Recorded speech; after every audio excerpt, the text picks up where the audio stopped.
어떻게 오늘 예배에 오실 때 하나님 만날 것을 기대하면서 오셨습니까? 네, 예, 그렇게 하셨기를 바랍니다. 그래서 오늘도 찬양도 그렇게 했고, 정말 하나님이 계시지 않으면, 성령님께서 함께 하시지 않으면 저희의 모든 모임이 어떤 의미가 있겠습니까? 그래서 교회는 성령님이 임하시는 공동체라는 것에 대해서 우리 계속 말씀을 드렸습니다. 더 많이 모이셨으면 좋겠다고 제가 지난번에는 또 말씀을 드렸습니다. 그죠? 그래서 저희가 수요 예배나 그다음에 매달 처음 있는 기도회나 예배나 우리 정말 같이 열심히 모였으면 좋겠습니다. 그래서 그런 하나님께서 정말 바라시는 것은 우리 죄로 인해서 깨어진 모든 관계성이 회복되는 것, 그것이 우리의 삶의 목적이라는 것도 제가 살펴보았습니다.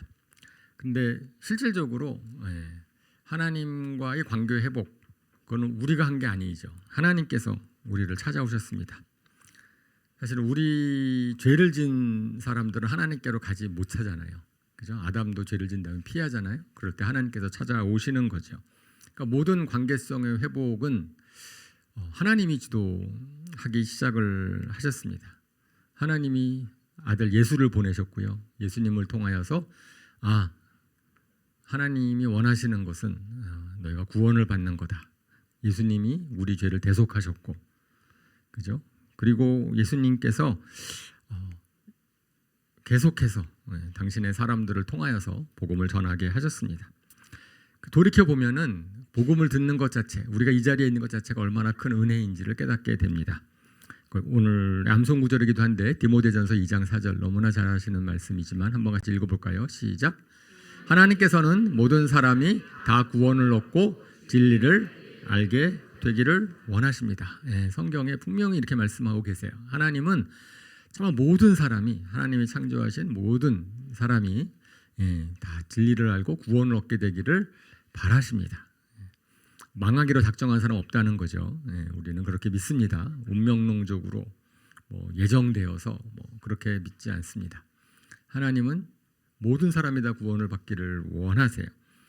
그렇기 때문에 그래서 하나님께서 어떻게 하든지 간에 한 사람이라도 더 구원을 하시기 위해서 애를 쓰시는 분으로 성경에서는 계속 말씀하고 있습니다.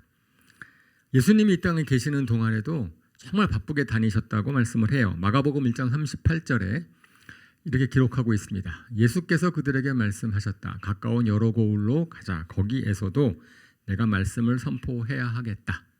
나는 이 일을 하러 왔다. 그러니까 예수님께서 이 땅에 계시면서 정말 바쁘게 다니셨습니다. 복음을 전하기 위해서. 그런데 아무래도 거리적으로 교통이 많이 발전되어 있지 않았으니까, 예수님 한 분이시니까, 그래서 너무나 장소적으로도 제약이 있는 거지요. 3년 공생의 동안에 열심히 다니셔도 예수님 만날 수 있는 사람의 한계가 있었고, 예수님의 복음을 들을 수 있는 사람의 한계가 있으셨습니다. 그래서 예수님께서 이 땅에 계시면서 가장 공을 들이신 것이 바로 제자들을 삼는 거죠. 제자들로 하여금 복음을 다른 사람에게도 전하도록 하시는 것이고, 그리고 이 땅에 교회를 세우셔서, 교회를 남겨두셔서, 그래서 이제 하늘의 일을 땅에 선포하게, 땅 끝까지 복음을 전하는 사명을 주셨습니다. 그러므로 교회의 정체성에는 성령이 함께 하시는 공동체와 아울러서 저는 지금 오늘 제목으로 정한 복음을 전하는 공동체, 이 두 가지가 동전의 양면같이 하나만 있어서는 안 되고, 성령님이 함께 하시고 아울러 성령님이 함께 하심으로 말미암아서 복음을 전하는 공동체, 그것이 교회라고 믿습니다. 아멘. 저희가 그래서 이 두 번째 정체성, 복음을 전하는 공동체라는 주제를 가지고선 오늘 말씀을 좀 살펴보려고 합니다. 본문은 우리 수요일 날 누가복음에서 배운 본문입니다. 누가복음 10장 1절부터 12절, 좀 길지만 같이 교독하도록 하겠습니다. 이 일이 있은 뒤에 주님께서는 다른 72사람을 세우셔서 친히 가려고 하시는 모든 고을과 모든 곳으로 둘씩 앞서 보내시며 말씀하셨다. 추수할 것은 많으나 일꾼이 적다. 그러므로 추수하는 주인에게 추수할 일꾼을 보내달라고 청하여라. 가거라. 내가 너희를 보내는 것이 양을 이리 가운데로 보내는 것과 같다. 전대도 가지고 그래서 아무에게도 인사하지 말아라. 어느 집에 들어가든지 먼저 이 집에 평화가 있기를 빕니다 하고 말하여라. 거기에 평화를 바라는 사람이 있으면 너희가 비는 평화가 그 사람에게 내릴 것이요 그렇지 않으면 그 평화가 너희에게 되돌아올 것이다. 너희는 한 집에 머물러 있으면서 거기서 주는 것을 먹고 마셔라. 일꾼이 자기 삭슬 받는 것이 마땅하다. 이 집 저 집 옮겨 다니지 말아라. 어느 고을에 들어가든지 사람들이 너희를 영접하거든 너희에게 음식을 먹어라. 그리고 거기에 있는 병자들을 고쳐주며 하나님 나라가 너희에게 가까이 왔다 하고 그들에게 말하여라. 그러나 어느 고을에 들어가든지 사람들이 너희를 영접하지 않거든 그 고을 거리로 나가서 말하기를 우리 발에 묻은 너희 고울의 먼지를 너희에게 떨어버린다. 그러나 하나님 나라가 가까이 왔다는 것을 알아라 하여라. 내가 너희에게 말한다. 그날에는 소돔이 그 고울보다 더 견디기 쉬울 것이다. 네, 오늘 본문 1절에서 말한 것처럼 오늘 본문은 예수님께서 친히 가려고 하시는 곳에 70명의 제자들을 미리 보내셔서 평화의 복음을 선포하게 하신 내용입니다.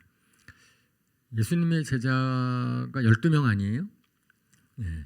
70명인 줄 아셨어요? 오늘 본문에 보니까 70명이라는 제자가 또 있네요. 예수님을 따라다니던 사람들이 많이 있었습니다. 가장 가까이 다녔던 12제자가 주로 예수님이 데리고 다녔지만 그 외에도 예수님을 따라가려고 애썼던 사람들이 있었던 것 같아요. 그래서 9장에서는 어느 고을로 갔는데 많은 사람들이 예수님을 따라 나서려고 했습니다. 그러니까 예수님께서 그들에게 너 나 따라오는 건 쉬운 거 아니야. 나는 머리 둘 곳도 없어. 그리고 뭐 장사 지을 거 다른 세상 일을 처리하는 우선순위인 사람들은 나를 따라올 수 없어. 이런 말씀을 하셨거든요. 그래서 많은 사람들이 아마 예수님을 따라가려다가 그런 말씀을 듣고선 이제 멈췄을 터인데 그럼에도 불구하고 따라온 사람들이 있다는 거죠. 그 일 이후에라고 1절에 시작을 하고 있는데 그 일 이후라는 것은 바로 그런 일이 예수님께서 따라오지만 한꺼번에 나를 따라오려면 쉽지 않아 이런 말 한 다음에 라는 얘기예요. 근데 그럼에도 불구하고 70명이 따라왔습니다. 70명의 제자 따라온 사람들이 있다는 것입니다. 그렇죠? 누군지 몰라요. 무명의 사람들. 어쩌면은 우리들 아닐까요? 우리들도 예수님을 믿기로 결정을 하고 주님을 따라왔습니다. 알려지지 않은 그런 사람들. 아마 그 가운데 우리가 포기하지 않았다면 예수님을 따라가는 것을 포기하지 않았다면 분명히 우리에게 동일한 말씀을 하셨을 것 같아요. 그래 내가 너희를 보낸다 라고 이야기를 하는 거지요.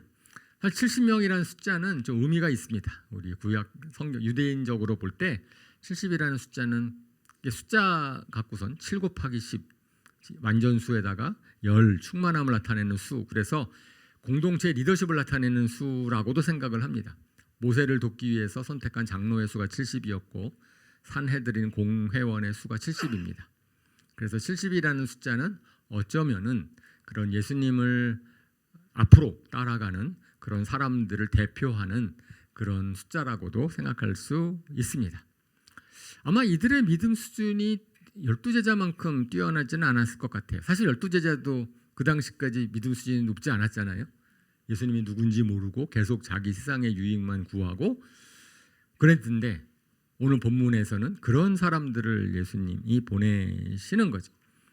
사실은 복음을 전하는 예수님이 이렇게 복음을 전하는 것을 부탁하는 사람들의 경우에는 뭐 신앙의 연수라든지 아니면 믿음의 크기라든지 뭐 그런 것들에 별로 개의치 않으셨던 것 같습니다. 왜냐하면 오늘 본문에 이렇게 표현하고 있거든요. 내가 볼 때 너희는 양인데 양과 같이 힘도 없고 연약한데 그런데 그 세상으로 내가 보내는 곳은 이리가 득실거리는 곳인데 그런데 보낸다라고 얘기를 하고요. 오늘 본문 뒷부분에 보면은 뭐라고 표현하고 있냐면은 철부지 어린아이와 같다라고. 그러니까 예수님 보시기에 70인의 제자들은 양과 같고 철부지 어린아이와 같은 그런 수준이었어요. 아주 뭐 복음을 전할 준비가 잘 돼 있다거나 믿고 맡길 수 있다거나 그런 존재가 아니라는 얘기죠. 저희가 2주 전에 말씀을 드렸을 제가 전한 말씀 중에서는 저희 하나님 보실 때 저희는 뭐 같다 그랬죠? 기억나세요? 지렁이와 같고 벌레 같다. 뭐 기억하시죠? 그죠? 하지만 우리 자신이 하나님 보실 때는 우리가 그렇게 더럽고 약한 존재이지만 하나님이 그럼에도 불구하고 우리를 택하셔서 우리에게 복을 주시겠다고 도와주시겠다고 약속하시는 거거든요. 그러니까 마찬가지로 70인의 제자라고 생각하는 그 한 사람 한 사람들은 스스로 보기에도 저는 준비가 안 됐는데요. 양과 같은데요. 철부지와 어린아이 같은데요. 라고 생각할 수 있었을 겁니다. 그럼에도 불구하고 예수님께서는 이제 그들을 보내시는 장면이 나와 있는 거죠. 왜 보내셨을까? 예수님께서 왜 보내셨을까요? 그 세상에 대해서, 그러니까 하나님이 보실 때 이리들이 득실거리는 세상에 대해서 그 제자들로 하여금 좀 새로운 관점을 갖게 하시는 것 같습니다. 그러니까 우리에게 세상은 어떤 곳입니까? 우리에게 세상은 어떤 곳인가? 어떤 곳으로 생각하면 좋겠어요? 우리 세상은 이곳에서 내가 잘 살아야지, 세상에서 성공을 해야지, 세상 뭐 그렇게 우리가 여기에 당연히 삶의 현장이고, 그러다 보니까 세상에서 잘 나가는 사람들은 잘 나가기를 위해서 애쓰는 거죠. 성공하기를 위해서 애쓰고, 그러다 보니까 세상에 돈 벌기 위해서 애쓰고, 결국은 세상을 사랑하는 대상으로, 세상을 사랑해야만 되는 대상으로, 그죠? 그리고 세상에서 잘 되는 것이 하나님께 영광을 돌리는 것으로 우리가 생각하는 그런 생각을 할 수 있습니다. 그죠? 우리 슬라이드 한 장 넘겨주시면, 세상은 어떤 곳인가? 그랬을 때 세상은 우리가 사랑해야 되는 곳인가? 근데 물론 이제 그 세상이라고 하는 것에 포함되어 있는 단어가 뭘 의미하는지 다 다르지만은 성경은 결코 세상은 사랑의 대상은 아니다라고 이야기를 합니다. 세상에서 잘 되고 세상에서 잘 되는 것이 하나님께 영광을 돌릴 수 있다라고 하는 번영신학 같은 경우는 그것은 저희가 성경에서 얘기하고 있는 것이 아니다 라고 전에도 말씀을 드린 적이 있습니다. 우리 요한일서 2장 15절 16절 거기 써 있는데 한번 같이 읽어볼까요? 시작. 여러분은 세상이나 세상에 있는 것들을 사랑하지 마십시오. 누가 세상을 사랑하면 그 사람 속에는 하늘 아버지에 대한 사랑이 없습니다. 세상에 있는 모든 것, 곧 육체의 욕망과 눈의 욕망과 세상 살림에 대한 자랑은 모두 하늘 아버지에게서 온 것이 아니라 세상에서 온 것이기 때문입니다. 세상을 사랑하지 마십시오. 여러분, 돈을 사랑하지 마세요. 명예를 사랑하지 말고 세상에 있는 것 사랑하지 마시라고 합니다. 요즘 또 주식이 난리인데 주식 사랑하지 마세요. 물론 그거 갖고 돈 버는 분들이 계시겠지만 좋은 데 쓰세요. 돈 벌으셨으면 그 돈 버는 사람을 부러워하지 마시고 그 사랑하지 말라. 왜냐하면 그것은 하나님에게서 나온 것이 아니라 결국은 우리의 욕심의 발로일 뿐입니다. 그죠? 세상은 사랑할 만한 곳이 아니라고 성경은 분명히 이야기를 합니다.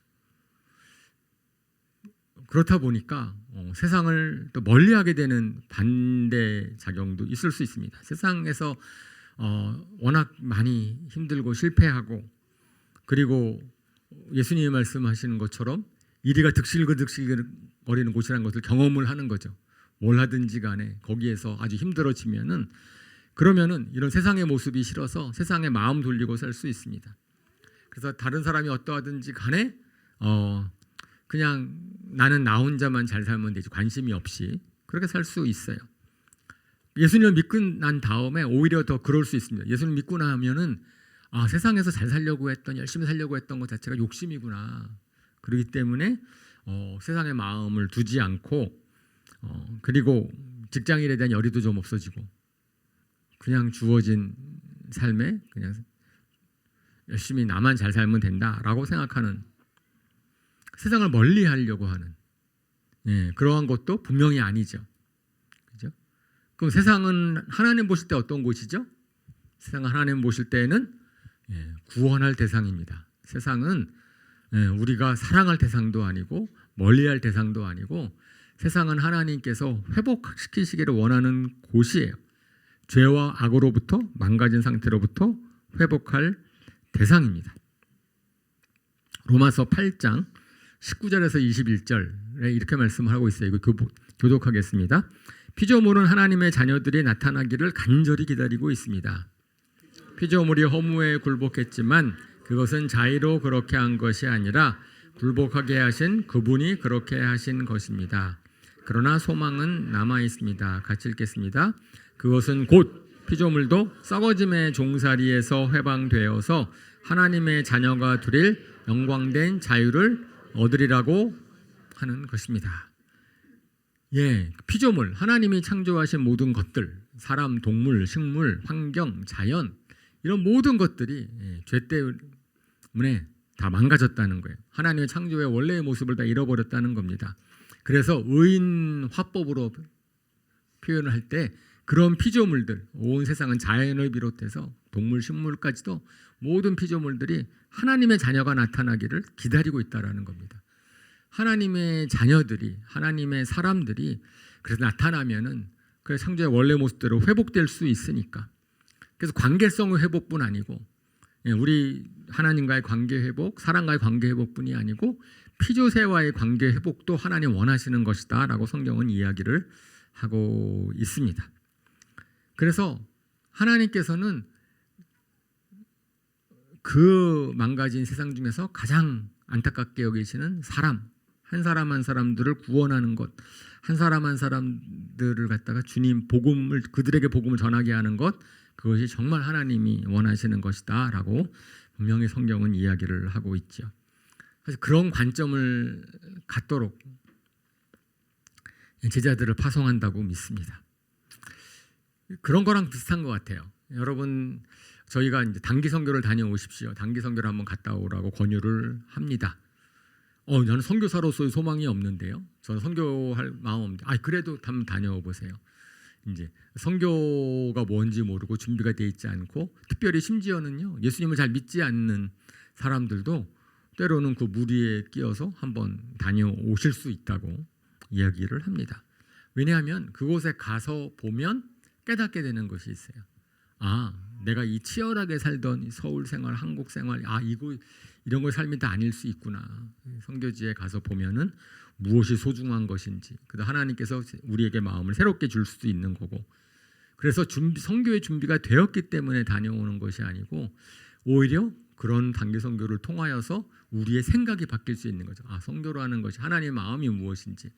저는 70인의 제자를 파송하는 것도 예수님께서 그런 마음으로 보내셨다고 생각을 해요.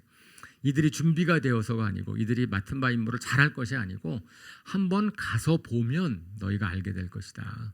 그래서 실질적으로 제자들의 정체성 가운데서 너희는 결국은 복음을 전달할 사람이다라는 것을 알려주시는 거죠. 제가 아무리 말을 잘해도요, 아마 오늘 설교 같은 것들은 여러분의 마음속에 항상 부담이 느껴질 거예요. 그죠? 우리 전도, 선교 뭐 이런 얘기를 하면은 잘 하시는데, 너무나 잘 알고 하셔야만 된다는 것도 잘 아는데 잘 안 하게 되고 하기 꺼려지고, 그런 설교 말씀을 들으면 부담스럽고 그러는 것이 사실이죠. 그죠? 솔직히. 예. 그래도 해야 되겠죠. 그죠? 하나님 원하시는 거니까. 제가 초창기 그렇게 헌신하고 뭐 집사가 되고 얼마 안 돼서인데, 그때 성역 공부를 가르치고 있는데 어떤 형제님이 딱 저한테 질문을 하셨어요. 그래서 저 집사였습니다. 집사님은 선교해야 된다는 부담을 갖지 않으십니까? 예수님 믿으시고 하나님을 잘 믿는다면은 풀타임 사역자가 되든지 선교사가 돼야 된다라는 부담을 느끼지 않으십니까? 라고 질문을 하더라고요. 아마 그 형제는 그런 부담을 가지셨던 것 같아요. 지식적으로 너무 잘하니까. 예수님을 믿으면 하나님을 위해 살아야지. 그렇게 되면은 내가 직장 생활하고 이렇게 사는 것이 의미가 있는 것인가? 아마 그런 부담을 느꼈던 것 같습니다. 그런데 그 당시에서 하나님이 저에게 주신 지혜는, 그리고 저는 그것이 지금도 맞다고 생각을 하는데, 아니요, 저 그런 부담 느끼지 않습니다. 우리 하나님은 저에게 부담 주시는 분이 아니시거든요. 만약에 하나님께서 저가 선교사가 되기를 원하신다면 선교를 하고 싶어하는 소원을 먼저 주실 것이라고 생각을 해요. 근데 아직 저한테는 그런 소원이 없어요. 제가 그 당시에는 선교사를 가거나 뭐 헌신하거나 뭐 그럴 마음이 없었어요. 없었음에도 불구하고 저는 성경을 그렇게 해야 된다고 가르치고 있고, 그렇게 이거 하나님 말씀하시는 거니까. 그런데 저의 목적은 그죠? 부담을 드리기 위해서 그런 것이 아니라는 거죠. 하나님의 마음은 그런데 만약에 우리가 그런 마음에, 근데 어떻게 그런 마음이 생길 거냐 이겁니다. 우리가 가만히 이 자리에 앉아서 예배 계속 듣고 그러면은 우리한테 그런 마음이 부어질까요? 하나님 정말 그런 마음 주시기를 원하시는데 그렇지 않다라는 거죠. 그래서 한번 가보고 한번 하나님께서 말씀하시는 거 준비가 되어서가 아니고 70인의 이 파송하는 사람들이 가라고 하는데 그게 부담스러웠을까요? 앞으로 너 이제 그렇게 계속 가. 너희 그렇게 사는 거야 앞으로. 그렇게 했으면 70인이 갔을까요? 아니라고 생각해요. 아니죠. 분명히 아닙니다. 그들은 짧게 갔다 오는 거예요. 한번 다시 또 예수님 만날 겁니다. 그런데 그것은 할 수 있는 거예요. 할 수 있는 거니까 가는 거지요. 그죠? 저는 그래서 혹시 여러분들 가운데 나는 복음을 전할 준비가 돼 있지 않아 라고 생각하시는 분들이 필요한 것은 복음을 전할 준비가 되는 것이 아니고 뭐죠? 성령님의 감동하십니다. 성령의 감동하심으로 가라 그럴 때 한번 가봤으면 좋겠다. 갈 수 있겠다 라고 하는 마음을 한번 품게 되시기를 주님의 이름으로 축원합니다. 그 예수님께서 70인을 보내셨을 때 그래서 이제 말씀하시는 것들이 있어요. 하나하나들의 내용이 뭐였냐면은 어떤 준비? 뭘 준비해야 되나? 그랬을 때 몸만 있으면 된대요. 아무것도 필요 없답니다. 전대나 자루나 신을 가지고 가지 말라고 합니다. 돈 가져갈 필요 없다 그러고요. 자루, 배낭, 뭐 신발 하나 더 챙길 필요도 없다 그러고, 그 다음에 가서 뭐 인사하고 막 시간 낭비할 필요 없다고 합니다. 그것은 뭐냐면은 꼭 예수님이 시켜서 한번 복음을 전하는 것은 그죠? 우리가 그것을 위해서 뭘 처음에는 가서 봐. 내가 혹시 가서 뭐 먹을 게 떨어지면 그다음에 신발에 떨어지면 어떡하지? 근데 그런 걱정하지 말라는 거죠. 주님께서 한번 복음을 전하는 데 있어서는 주님의 능력만 의지해라. 우리가 준비할 필요가 없다라고 하는 것으로 이해를 할 수도 있지만 저는 오히려 그것보다는 다른 게 하나도 필요 없는 거구나. 어쩐 면에서는 우리는 제 필요가 먼저 채워져야지 뭘 할 수 있는 거라고 생각할 수 있어요. 조금이라도 사비라도 좀 가지고 있어야 되는 것 아닙니까? 내 삶의 필요를 채우지 못했는데요. 이럴 수 있고요. 그 다음에 어떤 사람은 그런 거 준비가 나는 그런 준비가 돼 있지 않아서 뭐 이러한 마음을 가질 수가 있는 거죠. 내 문제, 사실은 우리가 복음을 전하는 것에 대한 부담을 느끼는 이유나 거기에 마음을 쓰지 못하는 이유는 항상 더 중요한 게 있다고 생각을 하는 거거든요. 내 필요라는 것이 있습니다. 내 필요, 내 문제 먼저 해결하고 내 필요가 먼저 해결된 다음에 그런데 내가 생각할 만큼 복음을 전하는 데에서 우리 마음을 쓸 만큼 우리가 필요가 잘 안 채워져요. 내 필요는 내 것은 계속해서 더 늘어나게 되어 있는 것 같습니다.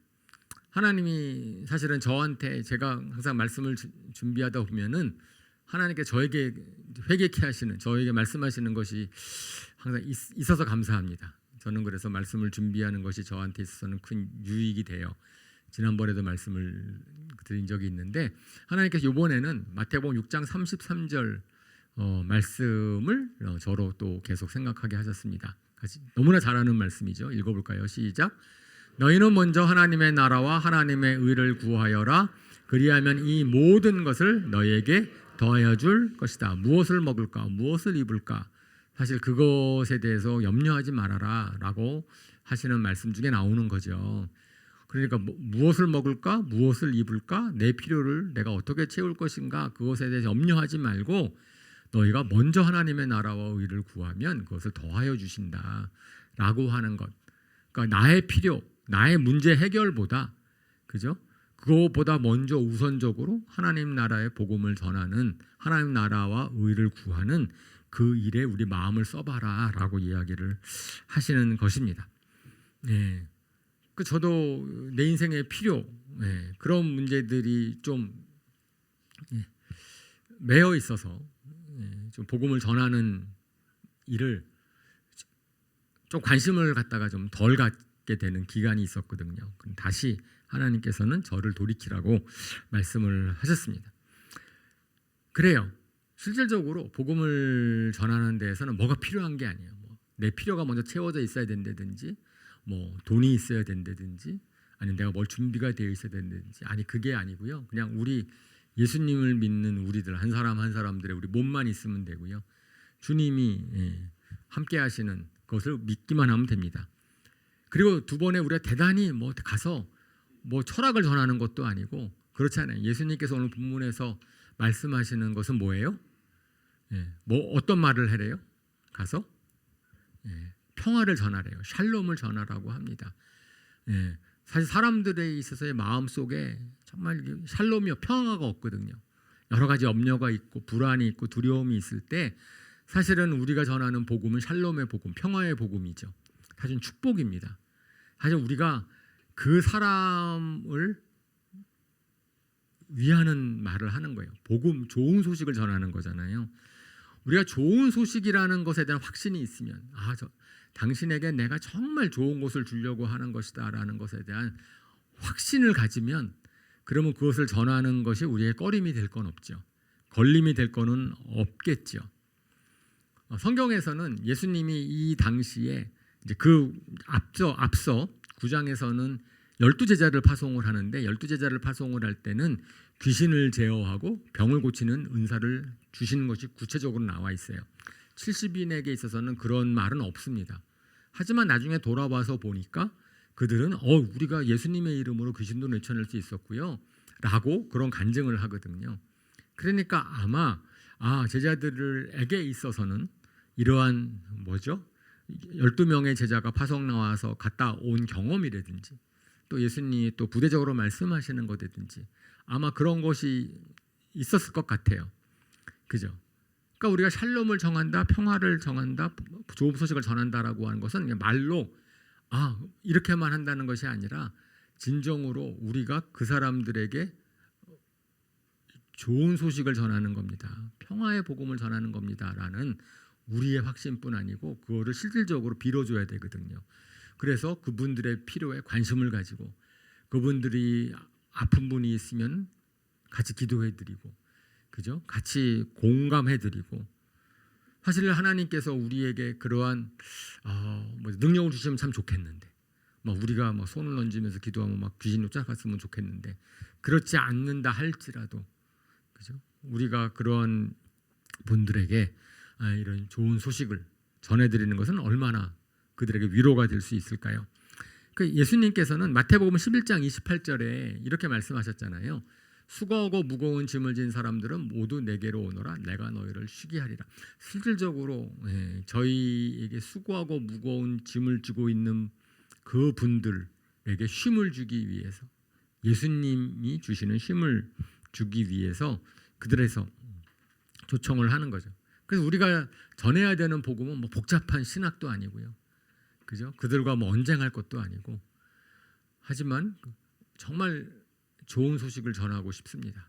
제가 가지고 있는 좋은 소식을 전하고 싶습니다. 제가 학생들이랑 성경 공부할 때도 제일 먼저 하는 게 그 얘기거든요. 나에게 너무나 좋은 소식이었기 때문에 너희한테 한번 전해주고 싶다. 그래서 그거 안 받아들여도 아주 괜찮은데 나로서는 내 마음은 정말 제일 좋은 것이기 때문에 전해주고 싶은 그 마음은 전달됐으면 좋겠다. 라고 이야기를 하고 시작을 하죠. 그래요. 그래서 우리가 정말 필요로 하는 것은 그 샬롬을 바라는 마음이에요. 그 분들에게 정말 샬롬이 임했으면 좋겠다라는 생각, 그 마음이 준비되면 돼요. 다른 거는 준비될 필요가 없다라는 것이고요. 그 다음에 또 세 번째로는 둘씩 나가라 그랬거든요. 둘씩 나가라. 혼자 좀 어려우시면 같이 나가시면 더더욱 좋죠. 왜냐하면은 예수님께서 두세 사람이 내 이름으로 있는 곳에 함께 있다고 말씀하셨으니까. 그런데 이 말씀은 몰몬교나 여호와의 증인이나 이단들이 너무 잘 지켜. 다 아시잖아요. 길거리 가면 딱 짝을 지어서 그냥 양복 깨끗한 차림 입고 둘씩 딱 다니시잖아요. 그죠? 그래서 우리가 둘씩 다니면은 오해받을까 봐 못하겠어. 이제 하도 그분이 너무 잘하기 때문에 둘씩 다니면은 그러니까 지혜롭게 하세요. 둘씩 뭐 어쨌든 그러니까 둘씩 서로 다니면서 부족한 점도 채워지지만은 서로 어떤 면에서는 교만해지지 않을 수 있는 것 같습니다. 자기 생각에 빠지지 않고 저는 항상 공동체라는 것은 몇 명이 한참 한다라고 하는 것은 성령님이 주시는 마음인지 아닌지를 확인할 수 있는 것 같아요. 우리가 나 혼자라면 혼자 판단하여 때로는 우리가 잘못 판단할 수 있는데 우리 같이 하는 곳에서는 좀 그럴 위험성이 적어지죠. 그리고 오늘 파송할 때 마지막으로 예수님께서 주시는 말씀이 뭐였냐면은 거절에 대한 부담을 갖지 말아라. 그죠? 우리가 사실은 복음을 전하기에 가장 어려운 힘들어하는 것이 거절에 대한 부담감이거든요. 그들이 내 말을 받아들이지 않으면은 어떡하나라는 것인데 여기서는 굉장히 당당하게 하라고. 거절하면은 어떡하라고요? 발에 신발에 먼지를 떨어 버려라 라고 하는 거니까 그러면은 우리 다른 사람한테 가면 되니까. 그죠? 이것이 그 마을을 위하는 것이라기보다는 그 이름명에 파송받은 그 제자들을 위하는 말씀이죠. 너희가 그것에 대한 부담감을 갖지 말아라 라고 이야기를 하는 겁니다. 그런데 이렇게 해서 파송을 하셨고 제자들이 다녀왔어요. 다녀오니까 전혀 파송받기 전과는 완전히 다른 차원의 그러한 이제 상황 깨달음을 갖게 됩니다.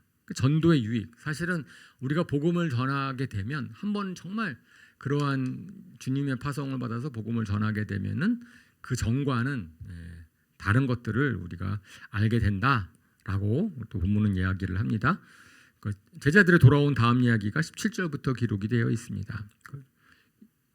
그것도 교독할게요. 72사람이 기쁨에 차서 돌아와 보고하였다. 주님의 이름을 대면 귀신들까지도 우리에게 복종합니다. 그래서 그들에게 말씀하셨다. 사탄이 하늘에서 번갯불처럼 떨어지는 것을 내가 보아라. 내가 너희에게 뱀과 전갈을 밟고 원수의 모든 세력을 누를 권세를 주었으니 아무것도 너희를 해하지 못할 것이다. 그러나 귀신들이 너희에게 굴복한다고 해서 기뻐하지 말고 너희의 이름이 하늘에 기록된 것을 기뻐하여라. 같이 읽겠습니다. 그때 예수께서 성령으로 기쁨에 차서 이렇게 아뢰었다. 하늘과 땅의 주님이신 아버지, 이 일을 지혜 있는 사람들과 똑똑한 사람들에게는 감추시고 철부지 어린 아이들에게는 드러내 주셨으니 감사합니다. 그렇습니다. 아버지, 이것이 아버지의 은혜로우신 뜻입니다. 네, 철부지와 같은 어린 아이들 같은 제자들인데 다녀오고 나서 완전히 새로 깨달은 게 있죠. 첫 번째로는 영적 전투에서 승리를 경험을 한 거예요. 영적 전투. 예수님의 이름으로 귀신이 내어 쫓고요. 그리고 주님이 역사를 제가 경험을 했습니다. 사실은 주님의 능력을 경험하는 것, 우리가 에베소 지난 주의 말씀에서도 배웠지만은 지혜와 계시형이 열려서 하나님의 능력이 얼마나 강하게 역사하시는지를 깨닫게 되는 걸 기도하는 건데 어떻게 어떻게 경험하겠습니까? 실질적으로 삶의 현장에서 복음을 전하면서 그러면서 우리가 복음을 전하는 것은 뭐냐면 영적 전투를 하는 것이다. 사탄과 하나님이 과연 한 영혼을 어떻게 살리느냐 마느냐 그 싸움인 것이다 라고 이야기를 하는 거고, 예수님께서는 사탄이 하늘에서 번갯불처럼 떨어지는 것을 내가 보았다. 그러니까 사탄이 지는 것을 내가 보았다라고 하는 거죠. 요한계시록에 나오는 그러한 것을 갖다가 예언적으로 말씀하셨다라고 미리 해석하기도 하고, 아니면 한 사람의 영혼이 구원받을 때 사탄의 세력이 패하는 것으로 계속 말씀하시기도 하는데, 관점을 그렇다는 거죠. 우리의 관점, 우리가 이 세상을 살아가는 데 있어서 하나님이 정말 하시는 것에 일이 뭐 하는 거예요 지금? 영적 전투를 하고 있는 거거든요. 하나님의 나라를 확장시키는 거거든요. 사탄이 어떻게든지 망하게 만들려고 하는, 한 사람을 살리려고 하는 거거든요. 사실 그것이니까 하나님 입장에서 봤을 때는 이 일은 너무나 의미 있는 일이고 중요한 일이고, 내가 거기에 동참하고 있는 것 자체가 얼마나 큰 일인지 모른다. 그래서 예수님께서는 파송하실 때 뭐라고 얘기하시냐면은 추수할 것은 많은데 일꾼은 참 적다. 거기에 참여하는 사람이 참 적다라고 하는 거예요. 저는 오늘날도 마찬가지일 거라고 생각을 해요. 추수할 것은 많은데 거기에 참여하는 사람이 참 적. 교회를 다니는 사람들은 참 많은데 정말 복음을 이렇게 전하려고 그 마음 먹는 사람의 수는 많지 않은 것 같습니다. 그런데 예수님께서 그 영적 전투에서 이겼다고 기뻐하지 말아라. 참 기쁨, 너의 이름이 하늘나라에 기록된 거하고 기뻐하여라 라고 말씀을 하시는데, 저는 복음을 전하게 되면은 기쁨 수밖에 없어요. 첫 번째로 그 복음을 전하는데 그 사람이 복음을 잘 안 받아들여. 정말 복음을 전하려고 열심히 했어요. 섬기기도 하고 막 뭐 좋은 것도 해드리고 뭐 기도도 하고 그다음에 시간도 쓰고 막 했는데도 결국은 안 받아들여. 그러면 마음이 많이 힘들죠, 그죠? 그럴 때에는 맞아, 사람이 복음을 받아들이는 건 저렇게 어려운 일이구나. 나는 어떻게 하나님을 믿게 됐을까? 하나님의 택하심을 어떻게 받게 됐을까? 그 자체가 기쁜 일이죠. 정말 생각해 보면 제가 어떻게 예수님을 믿게 됐는지 모르겠어요. 예수님을 저 같은 조건에 있는 사람이 어떻게 예수님을 알게 되고 믿게 되지? 너무 감사한 거예요. 왜냐하면 그렇게 예수님 믿는 것이 이게 만만한 일이 아니거든요. 여러분도 축복합니다. 여러분 축하합니다. 예수님 택감 받고 이 자리에 있고 예수님 믿게 된 거 정말 기뻐할 일이에요. 그죠?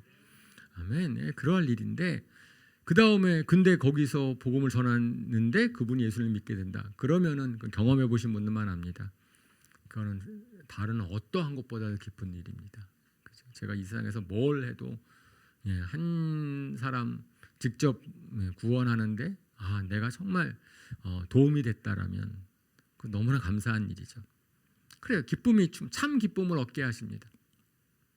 근데 우리가 또 거기에서 끝나는 것이 아니고 세 번째로는 우리 영적으로 성장하게 돼요.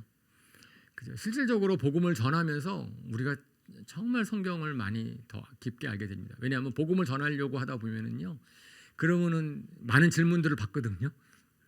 근데 그 질문들에 대해서 제가 답이 있어야 돼. 뭐든지 여러 질문들을 받게 되고 그렇게 됐을 때 제가 아는 것을 전해야 되잖아요. 믿는 것을 전해야 되잖아요. 그러니까 복음을 전하지 않으면 우리가 그렇잖아요. 학생들 시험 공부해봐야 시험 봐봐야 내 것이 되는 것처럼 복음을 전해봐야 복음이 나한테 어떤 의미가 있는지를 알게 되는 것 같습니다. 그뿐 아니고 저는 지혜롭고 똑똑한 자들에게는 숨기셨던 일들이 철부지 어린아이 같은 사람들을 통해서 이루어졌다라고 하는 것. 복음을 전해보면은 나의 정체성, 나의 사는 이유, 목적, 나의 가치 완전히 새로워지는 거죠. 정말 남을 섬길 때, 남을 도와줄 때 나의 문제로부터 벗어날 수 있습니다. 내가 남을 도와주지 않고 내가 남에게 유익이 되지 않는 존재라는 것을 깨달으면은요, 저는 정말 우리가 자존감이나 가치관이나 나의 걸 찾기가 어렵거든요. 그죠? 실적으로 우리 한 사람의 인생의 가치는 그죠? 다른 사람을 도와줄 때, 특별히 복음으로 섬길 때, 그때 정말 그 인생이 가치가 느껴지지 않습니까, 여러분? 그죠? 그리고 끝으로 주님이 너무 기뻐하세요. 그죠? 우리가 찬양을 할 때 나 주님의 기쁨 되기 원하네. 찬양 많이 하는데 어떻게 기쁨 되시려고요? 나는 주님의 기쁨 되기 원하네. 찬양은 막 하는데 어떻게 하면 주님이 기뻐하실까요? 복음을 전하면. 그렇지 않고선 그 예수님이 정말 기뻐하셨을 것 같아요. 제자들을 염려하면서 보냈는데 제자들이 다녀와서 이렇게 막 기뻐하고 흥분하고 그러니까 그죠? 되게 좋아하셨을 것 같습니다. 그렇죠? 복음을 전하는 공동체, 우리가 올해 함께하는 기쁨으로 주 안에 성장하는 해, 우리가 전반부가 끝나가고 있습니다. 가족 수양회도 했고요. 함께하는 기쁨에 대해서 메시지도 많이 했고 강조 많이 했습니다. 이제 하반기, 남은 하반기에는 주 안에서 어떻게 해야 될까요? 성장해야 되지 않을까요? 성장하기 위해서는 저는 복음 전하지 않고 성장할 수 있을까, 교회가? 우리의 영성이, 우리 교회의 영성이 복음을 전하지 않고 성장할 수 있을 것 같지 않습니다. 그죠? 근데 이 복음을 전하는 일은 우리 대단한 일을 하는 거 아니에요. 제가 처음에 말씀을 부탁드렸지만은 우리는 70인의 제자처럼 철부지와 어린아이와 같고 양과 같을 수 있습니다. 그죠? 그럼에도 불구하고 주님께서 우리를 보내시기를 원하시면 우리가 가는 거죠. 우리의 몸만 있으면 되는 거고, 우리는 평화의 복음을 전하는 것이고, 그죠? 우리가 같이 가는 것이고, 그 다음에 성과는 우리가 달린 게 아니에요. 괜찮아요. 저는 침례 요한을 항상 생각합니다. 우리가 할 수 있는 일은 내가 전해서 복음을 믿게 하는 게 아니에요. 이 70인의 제자들에게 한 것도 뭐였어요? 예수님이 가려고 하는 곳을 먼저 가게 한 거예요. 그 마을을 예수님이 가세요. 그리고 그 마을 사람들이 예수님 믿고 안 믿고는 예수님이 가셨을 때 결정이 납니다. 그죠? 이 70인의 제자들의 파송 갖고선 예수님 믿고 하면 결정나는 게 아니에요. 마찬가지로 우리가 복음을 전하는 것은, 그죠? 우리가 복음을 전할 때 결판 나는 게 아닙니다. 우리는 어떻게 하는 거예요? 예수님을 소개하는 거예요. 예수님이 그들에게 말씀하실 겁니다. 성경 말씀을 통하여서 말씀하시든지 어떻게 하시든지, 그죠? 그 예수님이 말씀하실 거예요. 우리는 그냥 가라면 가고 전하라면 전하고, 근데 주님이 하실 일에 동참하는 것입니다. 그러므로 저는 오늘 말씀을 통하여서 우리 마음속에 그러한 작은 결단이 있었으면 좋겠습니다. 그죠? 우리가 주님께 파송받아서 한번 복음을 전하는 그러한 것에 저희가 순종하겠습니다. 네. 자, 우리 기도합시다. 이 시간 주님의 말씀을 분명히 복음을 전하고 선교하고 이러는 것들이 우리 마음 속에 항상 늘 부담으로 다가오는 것 우리 있는데, 그 부담된다고 외면하지 마시고 정말 간절히 기도합니다. 정말 주의 성령님께서 우리의 감동한 지혜와 계시의 영을 주셔서 아버지 하나님의 마음이 무엇인지, 부르심의 소망이 무엇인지, 그럴 때 순종할 때 하나님이 어떻게 역사하시는지 그걸 저희가 알게 되기를 원합니다.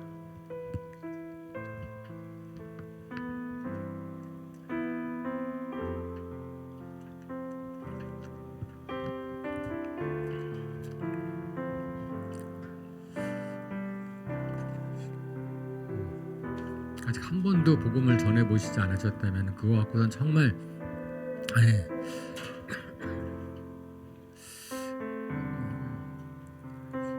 그런 면에서 부담을 갖고 계셨다면은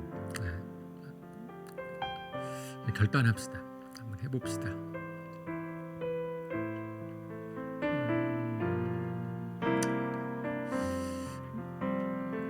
자, 일어나셔서 우리 헌신하는 마음으로 찬양하시겠습니다. 아버지, 당신의 마음이 있는 곳에 나의 마음이 있기를 원해요. 아버지, 당신의 눈물이 고인 곳에 나의 눈물이 고이길 원해요. 아버지, 당신이 바라보는 영혼에게 나의 두 눈이 향하길 원해요. 아버지, 당신이 울고 있는 어두운 땅에 나의 두 발이 향하길 원해요. 나의 마음이 아버지의 마음 알아. 내 모든 뜻 아버지의 뜻이 될 수 있기를. 나의 온 몸이 아버지의 마음 알아. 내 모든 삶 당신의 삶 되기를. 나의 마음 아버지의 마음 알아. 나의 마음이 아버지의 마음 알아. 내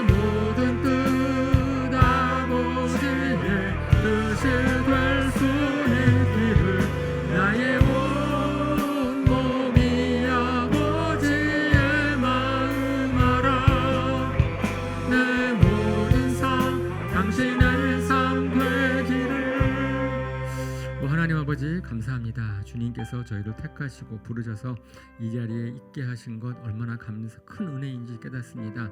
하나님, 주님께서 본문에서 70인의 제자를 파송하셨던 것처럼 하나님, 저희도 양 같지만, 철부지 어린 나귀 같지만 주님께서 파송하신다면 나아가기로 결단합니다. 헌신합니다. 이렇게 헌신하는 우리 낮은 마음 하나님의 모든 성도님들 주님께서 붙들어 주시고 주님이 주시는 기쁨으로 하나님 넘칠 수 있게 인도하여 주시옵소서. 예수님의 이름으로 기도합니다. 아멘.